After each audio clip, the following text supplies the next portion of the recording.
আমরা জান্নাতুল ফেরদাউস চাই, কারণ সবাইকে যদি আল্লাহ ফেরদাউসও দিয়ে দেয়, আল্লাহর কোনো ঘাটতি হবে? কথা বলেন। সর্বশেষ যে লোকটা জান্নাতে যাবে তাকে আল্লাহ তাআলা জাহান্নামের আগুনে পোড়াতে পোড়াতে ছাই বানিয়ে ফেলবে। আল্লাহ বলবেন, জিব্রাইল যাও একটু দেখো, একটা মাত্র সেজদা দিয়েছে আমাকে, এরকম কাউরে পাওয়া যায় কিনা। বাটি চালান দিয়ে দেখো পাওয়া যায় কিনা। খুঁজে খুঁজে কাউরে পাবে না। আল্লাহ বললেন আবার দেখো, খুঁজে খুঁজে একজনকে পাবে, সামান্য ইমানের ছিটে ফোঁটা তার অন্তরে ছিল। আল্লাহ বলবেন যেহেতু ছিটে ফোঁটা আছে, অনেক মায়ের খাইছে, ওকে বের করে জাহান্নাম থেকে বের করে একটা নির্ধারিত দূরত্বে রেখে দাও। রেখে দেয়া হবে, কিন্তু জাহান্নামের আগুনের লেলিহান শিখাতে তার গা ঝলসে যাবে। সে আল্লাহর ডেকে বলবে, মাবুদ তোমার কাছে আমি কিছু চাই না,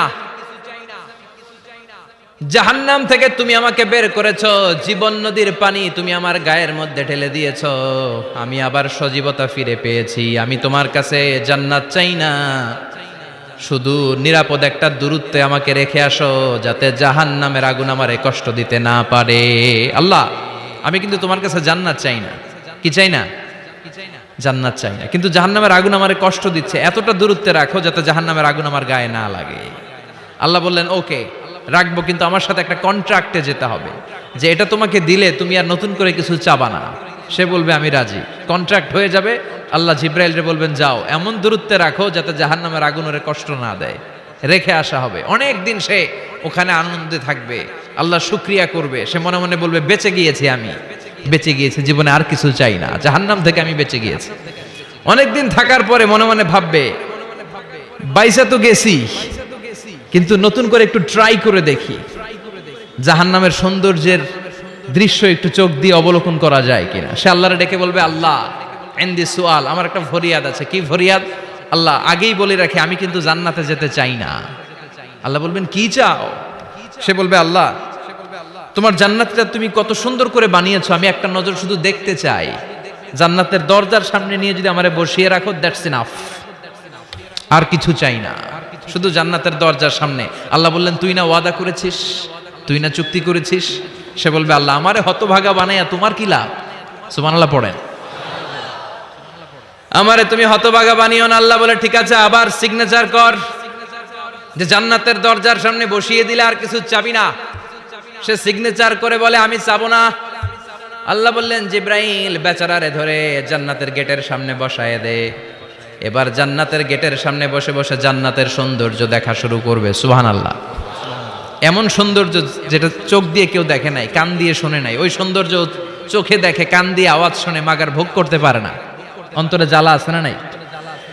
এয়ার কন্ডিশনের রুমে ঢুকতে না পারলেও, এয়ার কন্ডিশনের রুমের দরজার বাইরে দাঁড়ালো, এয়ার কন্ডিশনের রুমের একটা ঠান্ডা বাতাস গায়ে লাগে না? কথা বলেন। তো ও যখন জান্নাতের দরজার সামনে দাঁড়াবে, ওর গায়েও এরকম জান্নাতের ঠান্ডা বাতাসের হিমেল ছোঁয়া গাটাকে শীতল করে দিবে। ওই শীতল হয়ে যাওয়ার পরে আর তো সহ্য হবে না, আবার আল্লাহরে ডাকবে। মনে মনে ভাববে আর একটু ট্রাই করি না, দোষ কি, আস্তে আস্তে অনেক দূর তো আগাইছি। সুবহানাল্লাহ কইবেন না? এবার আল্লাহরে বলবে আল্লাহ ইনদি সুআল, আল্লাহ তুমি যদি কোনো বিষয়ে নতুন করে ডিসিশন নাও, তোমারে জিজ্ঞেস করার মতো কি কেউ আছে? আল্লাহ বলে না, আমি তো সব রাজার বড় রাজা, মহারাজা, আমার উপরে তো কারো কথা চলে না। ওই হতভাগা লোকটা বলবে আল্লাহ এত সুন্দর জান্নাত তুমি বানালা, চোখ দিয়ে সৌন্দর্য দেখি, কান দিয়ে আওয়াজগুলো শুনি, হুর আর গেলমান হেঁটে বেড়ায়, এত সুন্দর জান্নাত চোখ দিয়ে দেখি, ঢুকতে পারি না, আমারে কষ্ট দিয়ে তোমার কি লাভ? ও আল্লাহ আমারে তুমি মাফ করে দাও, জান্নাতের চিপার মধ্যে এক কর্নারে তুমি একটু আমারে জায়গা করে দাও। আল্লাহ বলবেন ওয়াই হাক ইয়াবনা আদম, তোর ধ্বংস হোক হে আদম জাত, মা আগদারাকা, তোর চেয়ে বড় গাদ্দার আমি আমার সৃষ্টিকুলে কাউরে দেখি নাই, কারণ তুই আমার সাথে চুক্তি করিস আর চুক্তি ভঙ্গ করিস। আল্লাহর রহমতের দরিয়ায় তখন জোশ খেলে যাবে, ওর আকুতি মিনতি চাহনি আল্লাহর রহমতের দরিয়ার মধ্যে জোশ লাগিয়ে দিবে। আল্লাহর দয়া হয়ে যাবে, মায়া হয়ে যাবে। আল্লাহ বলবেন ঠিক আছে জান্নাতে যা। লোকটা এবার এক দৌড়ে জান্নাতের ভিতরে ঢুকে যাবে। লোকটার দৌড় দেখে আবার লোকটারে আল্লাহ ডেকে বলবে একটু দাঁড়া, একটু দাঁড়া, জান্নাত তো দিছি, তো দৌড় দিলি কেন? সুবহানাল্লাহ কইবেন না?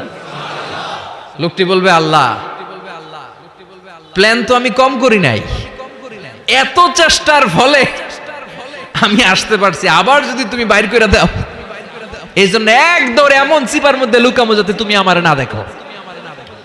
আবার আল্লাহর রহমতের দরিয়ায় জোশ খেলে যাবে, আল্লাহ কাছে ডাকবে, কাছে আয় ও গোলাম, তোর কি মনে চায় আমারে বল, আজকে তুই চাইতে থাক, আমি দিতে দিতে তোর মনের সব আশা পূরণ করে দেব। লোকটা খুশি হয়ে বলবে, আল্লাহ আমারে এটা দাও, বাড়ি দাও, গাড়ি দাও, নারী দাও, এটা দাও, ওটা দাও, একের পর এক চাইতে থাকবে, আল্লাহ সব তারে দিতে থাকবে। চাইতে চাইতে লোকটার সব চাওয়া যখন শেষ, সে বলবে, আল্লাহ আর আমার চাওয়ার কিছু নাই। আল্লাহ বলেন, নো, এত তাড়াতাড়ি যে তুমি খেলা শেষ করতে পারবা না মনু, আমার সাথে তোমার এই খেলা আরো লম্বা সময় চলতে হবে, তোমার অনেক কিছু চাইতে হবে। তুই আজকে চাইতে চাইতে তোর সব চাও আমার কাছে বলবি, আর আমি দিতে দিতে তোর জীবন ধন্য করে দেব। সে আবার চাইতে শুরু করবে, আল্লাহ এটা দাও, ওটা দাও, ওটা দাও, আল্লাহ দিতে দিতে সব দিবে। এরপরে বলবে, আল্লাহ মাফও চাই, দোয়াও চাই, আর চাওয়ার কিছু নাই। আল্লাহ বলবেন, তাই ঠিক আছে, তোরে আমি জান্নাতে ঢুকাই দিলাম, তবে মনে রাখিস তোর জান্নাতটা হবে সবচেয়ে ছোট জান্নাত, আর তোর জান্নাতটা হবে এই পৃথিবীর 10 গুণ। চিল্লায় এখন সুবহানাল্লাহ। বুখারীর বর্ণনা, আখিরু মান দাখালাল জান্নাহ, যে লোকটা সর্বশেষ অনেক মাইর খাইয়া রিমান্ডে থাকার পরে জান্নাতে ঢুকবে, তার জান্নাতটা যদি পৃথিবীর 10 গুণ হয়, তাহলে আমাদের সবাইরে ফেরদাউসে ঢুকাতে আল্লাহর কোনো সমস্যা আছে? চিল্লায় বলেন, সমস্যা আছে? এজন্য আমরা আল্লাহর কাছে কোন জান্নাত চাই? কথা বলেন। রব্বুল আলামিন